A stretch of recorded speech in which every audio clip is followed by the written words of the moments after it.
Good morning to you all. My name is Muhammad Sani Bello. I'm the Chief Technology Officer at Haxatech, and I welcome you all to Hack AI Demystified, or AI Mastery for everyone. So the first thing I'll start explaining is the workshop will follow a pattern where I'll give you a hook. The hook will be explaining a kind of frustrating problem, and then how it kind of relates to you. And then after the hook, I'll go over I will show you how to use AI tools to, we will learn together using AI tools to actually solve that problem. And then after we'll practice.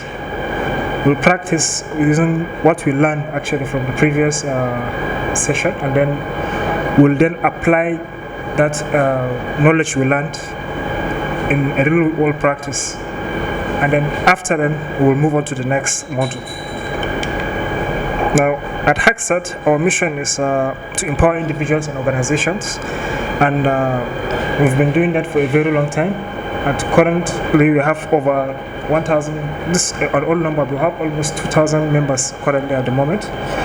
We have done and created more than 20 projects, and we have been across almost 157 cities and above. Yeah. So during this AI classes and going on, we'd like you to post any content you generated or learned on our social media handles. So whenever you're posting, we'd like you to tag. If you're posting on Facebook, we'd like you to tag our Hacksat Limited, OpenAI, and then the other AI companies, so they can also know you are actually learning using their models. And then you can do that on Twitter and Instagram also, whatever you do. And based on the engagement you get, we actually give out branded shirts or pickups, depending on the kind of engagement you get while posting the content you actually get here. Now, the table of contents of the first module here will explain what AI really is, and then a simple version of AI will give an explanation of what AI simply is, and then we'll go in deeper. We'll do a deeper dive, and then we'll talk about the common myths and realities about AI, artificial intelligence, and then we'll give your first AI experiments so that you can see AI working in real life setting. And then we'll do 3 different experiments actually. We'll do a text transformation, and then a visual transformation, and if possible also we'll do a voice interaction. Now after, we'll do a reflection activity of what we learned throughout the module, and then we'll explain the AI landscape all throughout, or should I say what's currently out there at the moment. And then after, we'll do a key takeaway of what we learned, and then we'll discuss what's coming next. Now, without spending much time, you've probably heard of someone say AI will steal our jobs, or AI is too complicated for regular people. Well, I'm here to actually tell you that AI cannot do that actually. Maybe you've even thought AI is some kind of dark magic that only Silicon Valley wizards understand, or maybe only tech people can use it. But actually AI can be used by everyone, even if you don't understand how it works, provided you can actually express what you want to be done. AI can do that for you. And the truth is, AI is already in your pocket. In fact, even before AI came as a chat interface, we've already been using it for a very long time. We just didn't know it as AI then. So in short, AI it's not a magic, it's actually a tool, just like a calculator that makes it helps you solve a problem faster and a shorter time. And by the end of this workshop, you don't only understand what AI really is, but you have used it 3 different ways yourself in this module alone. Now, what is AI? The reality. The simple version: imagine you have a very smart assistant who has read every book in the library, has watched every single YouTube video available, and can remember all of it at once. When you ask a question, you don't just repeat what they memorized, they connect the dots and immediately give you a helpful answer to that question you actually asked. Now that's essentially what AI is. AI is actually a very smart assistant. I can do things immediately and fast at the moment. Now, AI is basically a computer that has been trained on massive amounts of data and information, then it actually creates a kind of patterns throughout the information provided. And using those patterns, whenever you ask a question, it recognizes a pattern based on the question you ask and the information it has, and then gives you an answer related to that. It's simply a basic, just basic mathematics actually, nothing complex about it. Now, a simple example of everyday AI usage is, let's say you enter Google now and then type weather. We all know Google is a search engine, and what we expect by typing a word inside Google search engine is to give you a definition of what weather is. But actually, Google nowadays, or should I say, even years before, immediately you type weather, it actually recognizes that you want to know the weather of your current location, and it immediately detects where you are and gives you a weather forecast of that immediate location. Now that is a good example of AI in action, and it has been around for a very long time, even before ChatGPT and Gemini were around, even before it was a chat interface. AI has been working for a very long time in the background.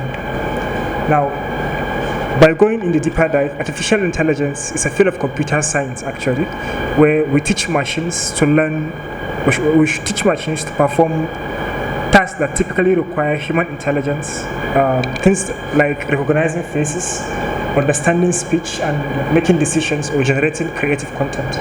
These are tasks that usually a human can only do and has to think very hard and very creative about it before can create those contents. But with artificial intelligence, you actually get machines to actually be able to do that, and very efficiently at that too. But here's the key takeaway: AI doesn't think like humans do.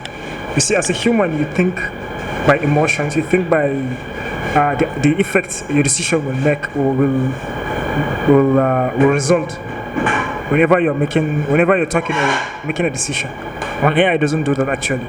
AI just performs the tasks you ask it to do. It doesn't concern itself with any repercussion after. That's one of the major differences between AI and humans. Now, think of it like this: if you show a child a picture of dogs, cats, and let's say horses, when you show them multiple different times and you keep telling them that this is a dog, this is a cat, and this is a horse, eventually the child will be able to, if you give him a picture of cat and ask him what picture is it, he can tell the difference between a cat, dog, and a horse. Well, that simple method of giving a child and multiple pictures and then explaining what each is multiple times is exactly the kind of principle being applied in AI actually, and it's called machine learning here. Machine learning, and it's the engine actually being used to train any AI model out there. So what they normally do is they give it a large set of data and then explain what each data is, and by giving it that data multiple times but with slight changes, it's actually recognizing the patterns. So it will know the difference between all kinds of animals based on the provided images it was given. Now, if an AI has not been given a picture of, let's say, another animal, and one day you give it that picture to ask, or maybe you're asking the AI, what animal is this? If its training data has never had that picture inside, it will not be able to actually answer that question. That's one of the limitations of AI. So when training an AI, you have to provide it as much data as you can to make it smarter. Now, AI has different flavors actually, and one of the most common ones are narrow AI, generative AI, and then general AI. Now, we'll talk about this in depth.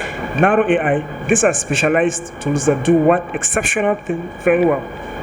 Like the Google example I was given, when you type weather at Google search, it immediately detects your location and then provides you an immediate locational data of your location. This is kind of narrow AI actually. And then we have Spotify also. When you're listening to, if you're streaming music or maybe watching YouTube videos or maybe TikTok, you realize sometimes the algorithm is kind of bringing the contents you like the most, you watch the most, you interact with the most. That's also a kind of example of how narrow AI works. Narrow AI in action.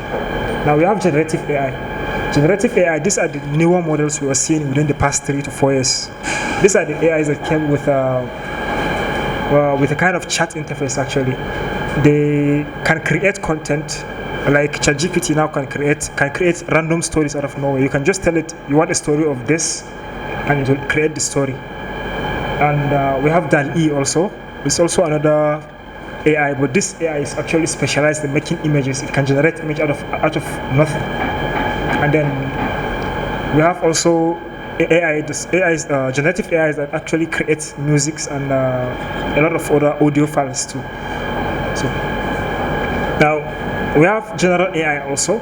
Now this general AI are the kind of AI we see in sci-fi movies. Has anyone of us actually watched Terminator?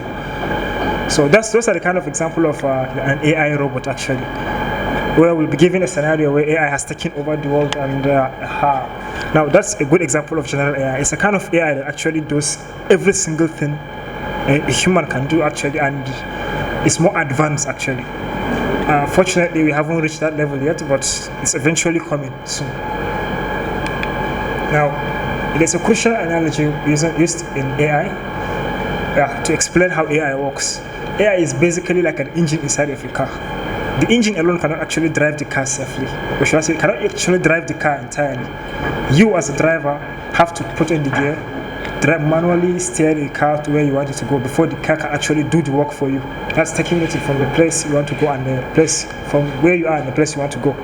That's a good example of how AI works. AI is basically the engine. It doesn't do anything except make your work faster. You actually have to do the driving. Now, even though sometimes the AI can actually suggest, say for instance, you have low fuel in your car, the AI can suggest that you have your fuel is almost empty. You should refuel your car at a station nearby. Well, those are kind of things AI can do, but it won't actually force you to charge to fuel your car again. It won't do that. Now, AI can amplify those capabilities and make your judgments faster actually. So by giving me those options, you know how to make judgments faster, efficiently. Now, the AI technology actually learns by finding patterns in data. Like I said earlier, it is fed millions of sentences, millions of books, millions of stories actually, and images also. And it categorically divides and then picks patterns around them. So whenever you ask a question, it takes that question, understand the question, and then look through its data, find the pattern that will actually answer that question, and then give you the answer for that. That's how AI thinks and how AI actually performs its action in the background. Now, if you ask about an event, what happened yesterday, it will know unless it's connected to a real-time event. I don't know if maybe you guys have noticed sometimes AI, if you're asking AI questions related to the past 24-hour events, sometimes it's missing gaps. Which will tell you that my last date of knowledge is 3 to 4 days back. Sometimes it happens with AI because they are not always actually kept updated with the internet. Sometimes they don't even know what's going on in the real life today at the moment. So those are the kind of limitations the AI has, though sometimes those are considered as safety, but then eventually some of the AI is actually given limited access to the internet and they can actually perform tasks eventually. Now, why does this matter to you? Because understanding AI strengths, pattern recognition speed, tireless assistance, and limitations. Now, understanding AI strengths and limitations helps you use it effectively. So you don't just, by understanding what AI can do and what AI cannot do, gives you a good idea of how you can ask an AI to perform a task, what tasks AI can actually do, and what task needs your input before AI can actually do that efficiently. You don't just expect AI to actually do everything perfectly because it's not human. It doesn't think.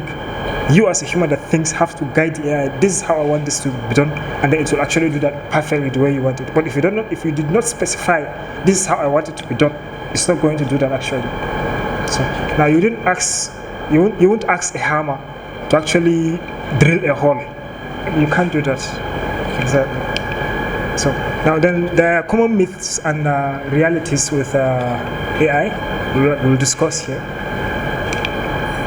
Now, one of the first myths is AI will take everyone's job and will all be obsolete. Well, we've been hearing that for a very long time, and AI has been around for almost the past 3 to 4 years now. And I think a lot of us still have jobs, though some are losing jobs in first world countries, but if you notice what's happening, actually, the jobs are not actually being replaced. They're actually being replaced with people who actually know how to use the AI to perform the task faster. So it's not that AI is actually replacing the job entirely, though it happens sometimes, but it's for a minimal time actually. Because the current industry trend is actually hiring more people again to actually use the AI more efficiently. Because even if you fire everyone in the company and employ AI to do the work, at some point you will need someone to be in charge of those AI. Exactly. Because you yourself cannot actually control those AI alone. That's one of the myths about AI, and the reality is you can't do that. And then AI is too complicated for non-technical people to use. Well, if AI is too complicated for non-technical people to use, I don't think the technical people alone in the world will actually be a good revenue source for the AI companies. The AI companies actually rely on people who are not technical enough to learn how to use AI to perform technical tasks. So they're basically, or should I say, it beats the purpose of making AI very complex in a way that all technical people can use it actually. So AI can essentially be used by everyone, even if you're not educated, provided you can speak. That's why if you notice, the AI companies are actually integrating local languages into the AI models nowadays. So you can speak in your local language, Hausa, even Hausa, Fulfulde, and Yoruba, I believe. Yoruba Igbo has always been around. Now Hausa Fulani are also getting integrated eventually, but it's not as good as we expect it to be, but it's getting better. So the short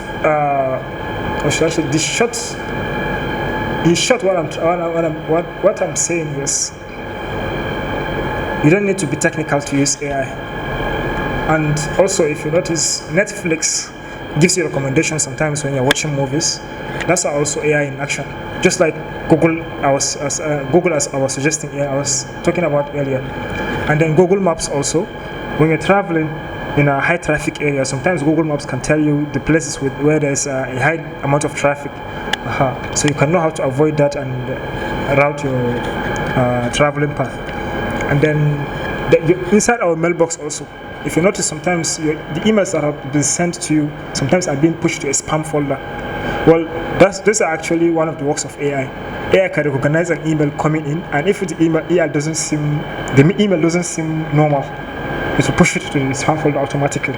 It doesn't have to wait for you to do that yourself. It knows automatically this AI is a scam or it's not related to you at all. Now,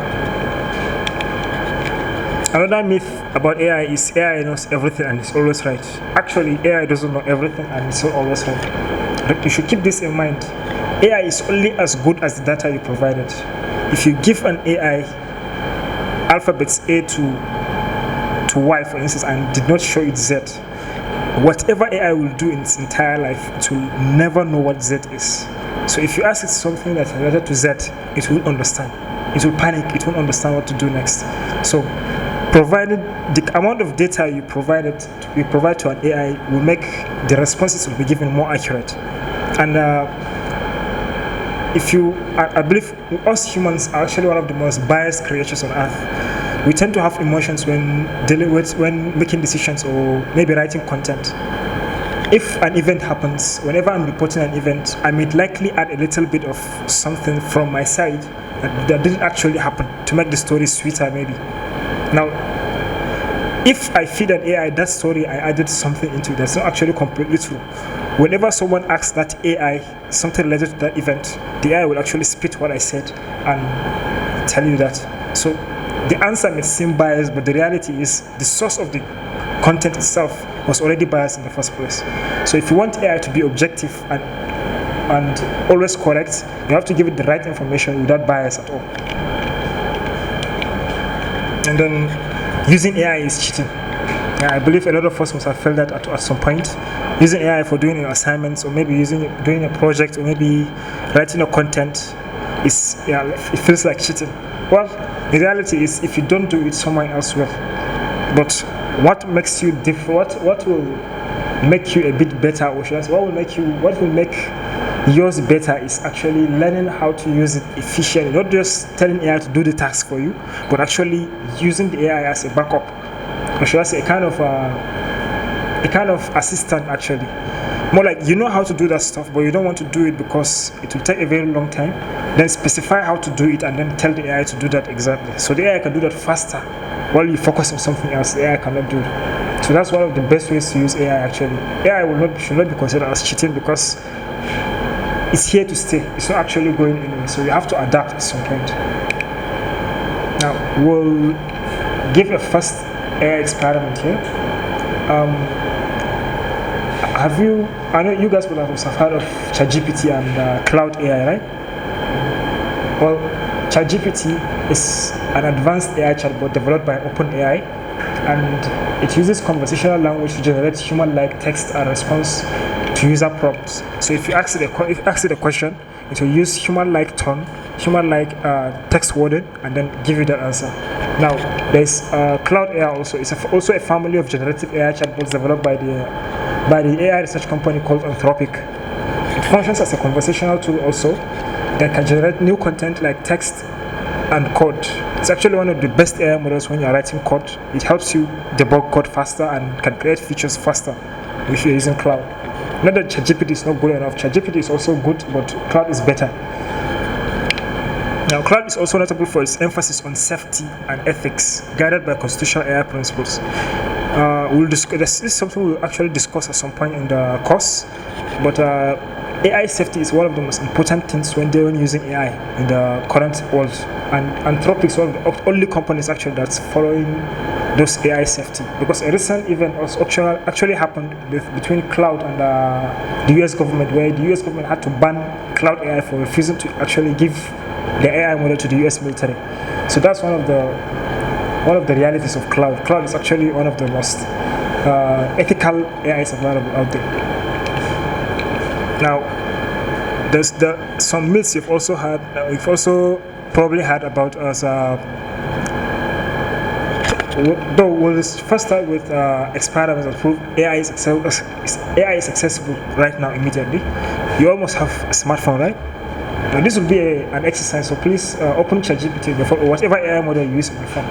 It will be an exercise. You want to test AI in action. Please bring out your phone, your mobile phone. Bring it out, please. So I want you to go to, if you have the ChatGPT application in your phone, or maybe if you don't, maybe you're using a computer, or maybe you don't have the app in your phone, I want you to visit chatgpt.com or cloud.ai in your browser. If you open the AI app or visit, please tell me that, so you should continue. Now what I want you to do when you open the app is type this prompt. It's simple. Explain photosynthesis in one sentence for a 10-year-old. So? Okay, alright then. Open the chat and I ask this question. Explain photosynthesis in one sentence for a 10-year-old.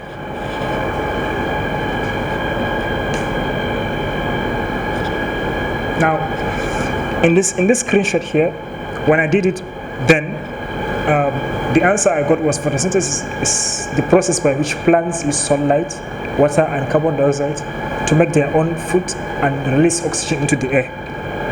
Now that's the simplest explanation you could give to a 10-year-old. Now, when you ask, I want you guys to tell me the response you got. Okay, can you please read it out? My answer is that photosynthesis is the process where green plants use sunlight, water, and air to make their own food and give out oxygen for us to breathe. And this is using ChatGPT, right? ChatGPT, yes. What about yours? ChatGPT, what answer it gave you when you asked this question?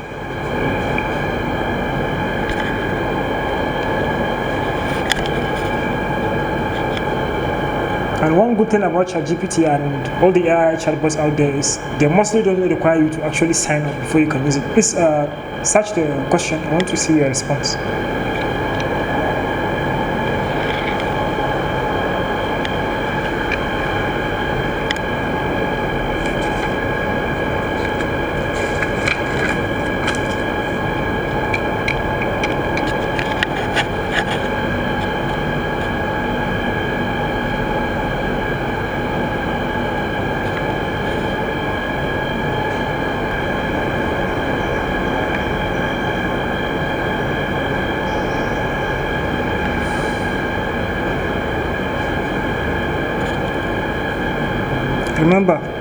question said, explain photosynthesis in one sentence for a 10-year-old. Now the AI itself is assuming I'm a 10-year-old person, and I'm asking it what's photosynthesis. So it's trying to make the explanation as simple as possible for me to understand. And there's one thing I would like you to notice also. You see, when I tried asking the same question, the response I got is actually different from the response you got. But they are all single sentence, which means this is to show you that AI can actually, its knowledge can actually increase over time. Maybe its understanding increases over time. So the way it will explain to me and the way it will explain to you in the next second will actually be different. But it's actually the same thing. It may rephrase some words, but it will actually explain the same principle and the same rate. What's the response you got? For the sentence, yes. How to green plant use sunlight, water, and air to make their own food and grow. That's a simple explanation, right? Now, watch this. Now, immediately after the answer I gave you, I want you to type this again. Now explain it like I'm a college biology student.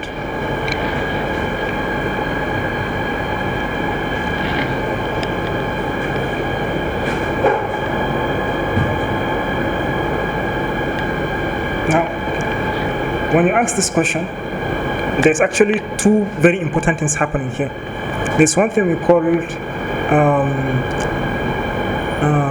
context awareness. One of the important things that actually happens in the background here. The context awareness in question is, in this second question, we didn't actually ask it, what is photosynthesis again? So it automatically understands we are still trying to talk about the same photosynthesis in the same chat. This is one of the most important things about AI. AI remembers the chat you are actually doing in the same interface. And when we said, now explain like I'm a college student, a college biology student is actually different from a 9-year-old, 10-year-old. A 10-year-old is someone who is barely in primary school. A college student is someone 18 years and above, probably. Now, how it will explain to a college student will not be the same as a 10-year-old. Even though a college student can actually understand the definition being given to a 10-year-old, a 10-year-old cannot understand the explanation given to a college student. Can you please read us the answer you got? Photosynthesis is a biochemical process in which green plant, algae, and some bacteria convert light energy into chemical energy, stored as glucose, using carbon dioxide and water, and releasing oxygen as a byproduct, primarily occurring in chloroplast through the light-dependent reaction and the Calvin cycle. That's it. Now, do you see how complex the answer is compared to a 10-year-old? It went into nitty-gritty details of the question itself. This is one of the ways AI can actually explain a term or maybe a question you have. So if you don't understand it, let's say for instance, you just go into ChatGPT and tell it, I'm a university student, I want you to explain physics. It will explain it as a university student. But if you don't understand that definition, you can say, explain it to me like I don't understand, like I'm not a university student, like I'm a secondary school student. It will actually explain the same thing, but in a very simpler term, in a way that you can understand. And these are one of the most important things about using AI, because you can sometimes set a scenario you want explanation to look like, and to actually dumb it down to that question, to that level when answering the question. The entire aim is to actually make you understand the concept you're actually asking it to solve. Now, exactly as I was saying, you notice how the AI adapts based on the kind of condition you set. When we said a 10-year-old, it made the explanation simpler. When we said a college student, it actually made it a bit more complex. Now, we just control the complexity level with a simple instruction of, I'm a college student. That's all it took. That's the power of prompting. And actually, being able to write a good prompt to ask an AI a question is one of the most important skills you will need when in this era actually. Because if you learn how to ask an AI to perform tasks, even if you have no idea what that topic is, you can actually coin that AI to actually build that, to do that task you want it to. You can be an art student in your entire life. You have AI to actually even create a project for chemistry students.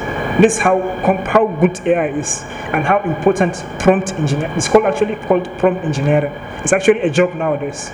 If you learn how to ask an AI a question, you can actually get a job that's actually paying very well. Now, the second experiment we'll be doing, the first experiment we did is the text generation, right?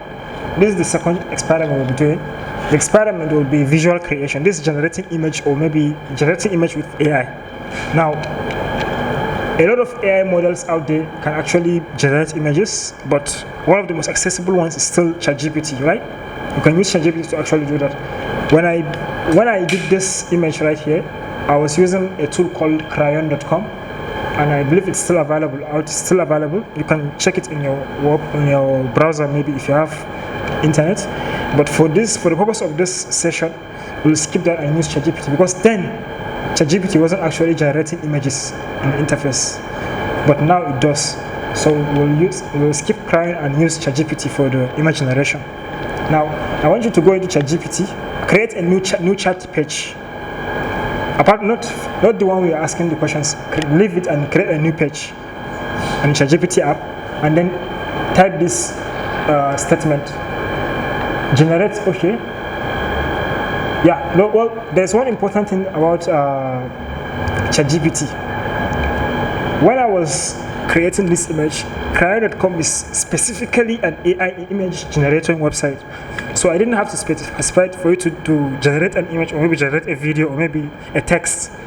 But ChatGPT, since it's a multi-purpose AI model, it can generate text, it can generate audio, it can generate images. We have to specify what we want it to actually do. So I want you to go into ChatGPT, first add this statement. It's not included here, but the statement is generate an image of, then write this, a happy robot eating ice cream on a beach.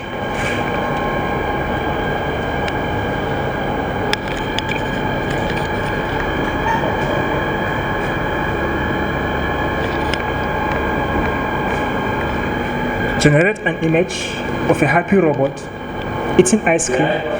An image of a happy robot eating ice cream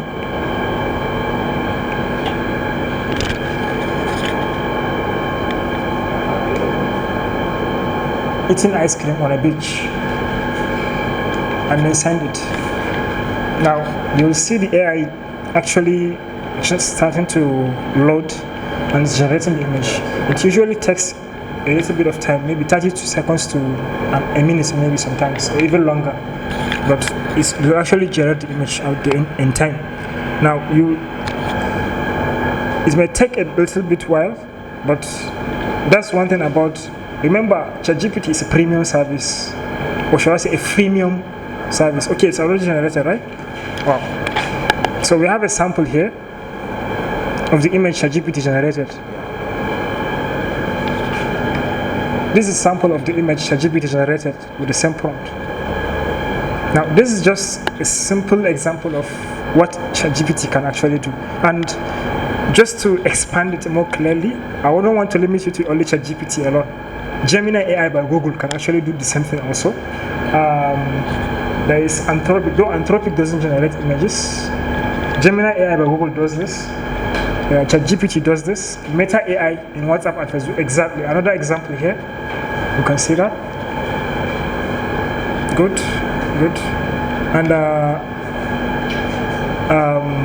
I think Gemini AI, ChatGPT can do that, and then Meta AI also by Facebook can also do that. There is Grok by the Elon Musk company X.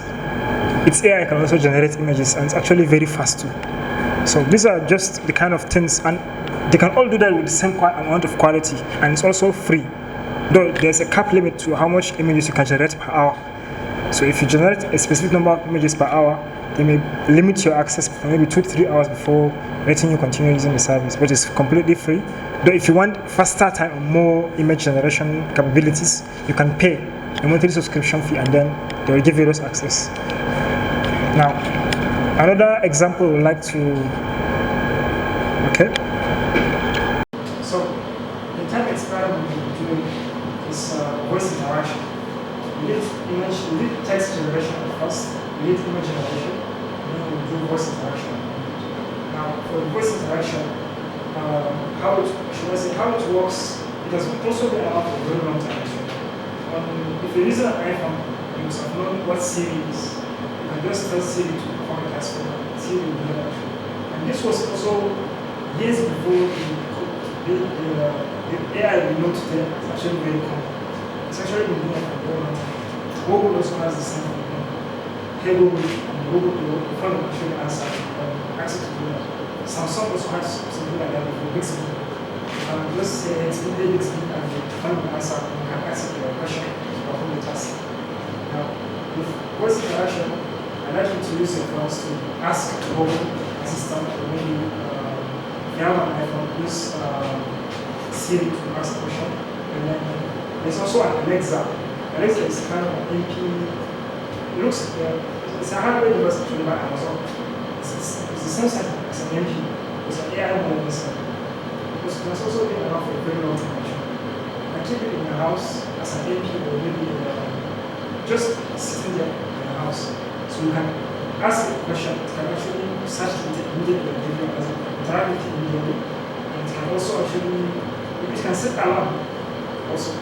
Let's say for instance you want to sleep, you don't want to wake up, you don't want to stand and set the alarm yourself. You just say, hey Alexa, wake me up at 4 p.m. To actually set the alarm actually at 4 p.m. So the Amazon's Alexa is actually a hardware device. It's not a built feature in mobile phone sales. I don't know really if Amazon will actually build a phone in the future. They'll actually integrate Alexa into it. For the moment, it's not available. Now, I'd like you to perform those machine test and then give me a feedback. Moving on, the AI understands your speech. It can search for relevant information related. It can actually understand this at that moment. The way it understands it, it takes the voice, transcribes it, then use the normal regular AI search to browse the internet for maybe an instance of similar patterns, and then it turns it and then tries to answer at that moment. Before answer actually converts it to speech again, and then speaks it out.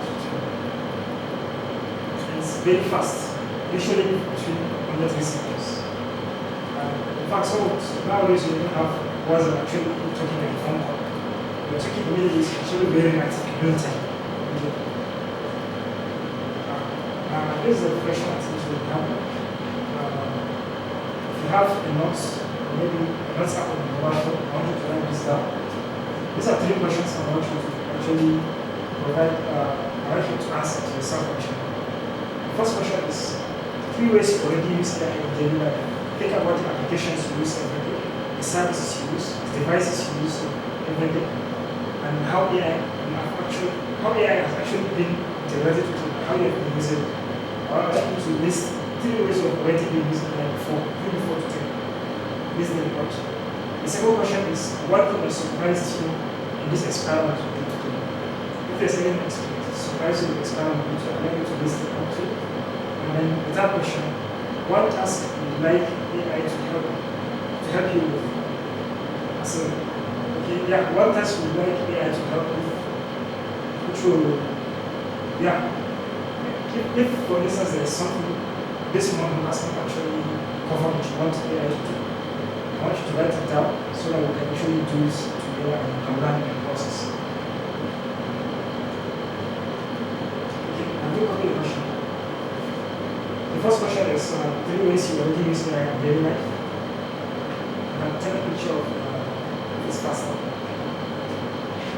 Think of applications, the services you use, devices you use. The second question is, one thing that surprised you in experiments we do today, and it's text, image, and audio generations. And then the third is, one task you'd like AI to help with, which we want them to do, which you'd like to see AI do that. And help actually try to do the process. Now, this reflection matters because knowing where AI works, maybe where AI has been around for very long time, provide information about it. Being aware of it now is actually very important because it helps you understand how much AI has been impactful to your life already, even before now, and how much it can actually benefit you going forward. The knowledge of knowing it's actually close to you, not as far as you think, it's actually important. learning for landscape currently available out there.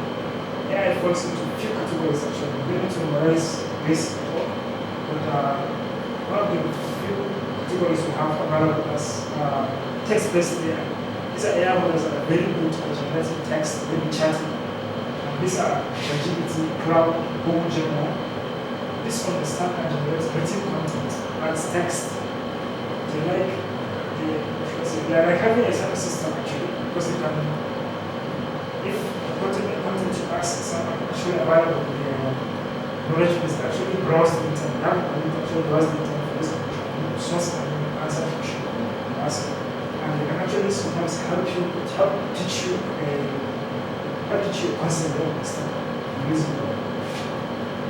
And then the second category is also image generation. There's DALL-E, and then there's Midjourney also. There's Stable Diffusion. Most of these have been obsolete now because ChatGPT, Gemini, the text-based AI models can actually do image generation also nowadays. So a lot of them are actually not useful anymore because there are better ones that do the same thing. So, and then there is search and research. This is one of the most important things about AI. While there are some AI models like ChatGPT, Cloud, and Gemini who can do text generation and help you with stuff, there are some AI models that are actually very good at research itself, independent research. That's when you're actually looking into something that you understand. It's not actually included in the actual personal data, in the actual knowledge data. And one of the best things out there for research purposes is called complexity. One of the good things about complexity is when you ask it a question, it doesn't just find an answer and give it, but it actually finds the sources, examples, and even references. Just like an IT project, it finds references because one thing about complexity is it never gives you an answer to a question without understanding who made that answer in the first place. So even if someone answered what's a noun, you should first understand who answered what question, what's a noun, who is he, where did he, what is his accreditation?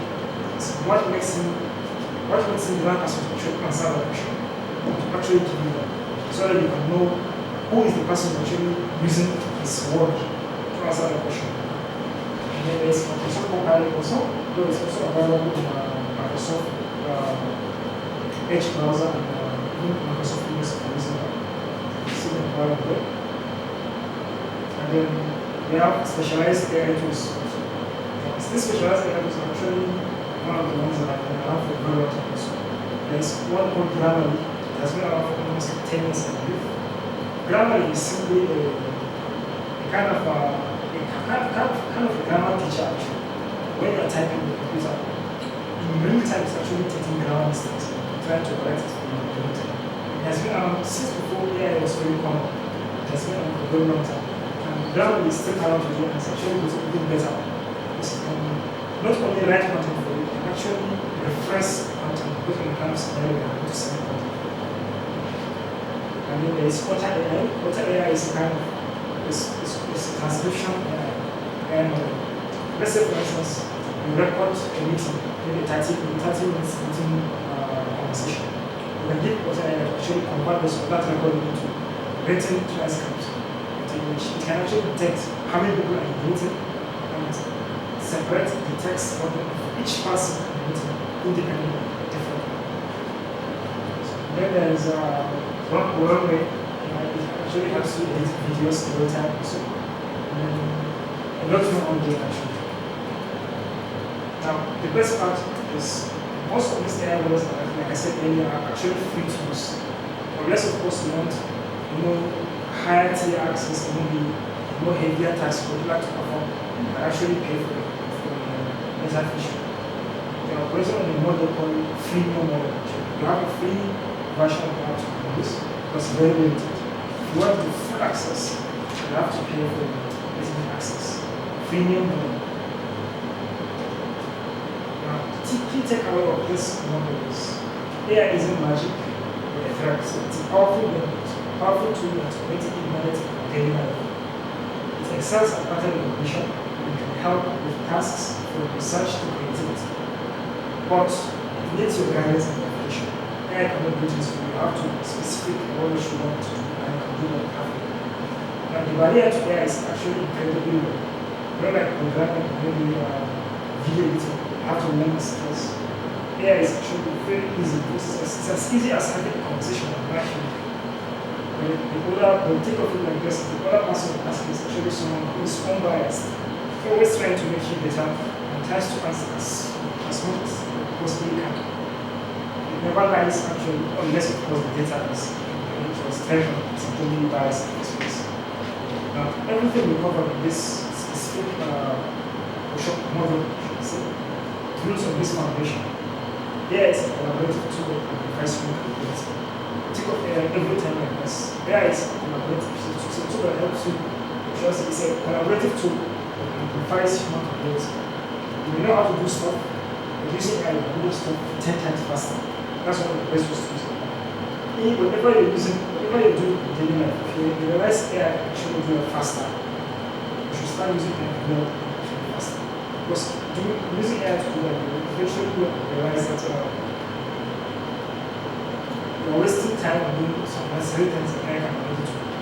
So you can spend less time doing the repetitive task and then focus more on doing things that AI can actually do. That's what makes you better in this generation. What's next? We just demystified what AI is. We got to enhance data by actually using AI models, text used to generate text, images, and even audio interaction also. But I'd like to see you guys go out there and actually find different AI models and test and see what they can do. Because by randomly going and actually learning what we can actually find an AI model that's actually public, it's actually very good or something. It will turn out to be one of the right ones for you and eventually you find something that's meant for you. I'm sure you will get frustrated and stop your own best solutions sometimes. But you progress much faster with strategy and skills. Strategy and skills talking about here is actually knowing how to use strategies and use AI for that purpose. Now, for the second workshop, which was the second module, we are learning simple time AI skills, prompting, like I said, the prompt engineering, the art of writing to AI and whether it gets exactly what you want. You don't have to spend time going around the AI because specifying exactly what you want, AI can provide efficient and faster. This is where beginners can empower users. Don't just be a beginner, actually be a person, actually be one of the people who actually use their efficient, using it its full capability as actually not just chatting on the phone. Thank you very much for this. And see you in the next one.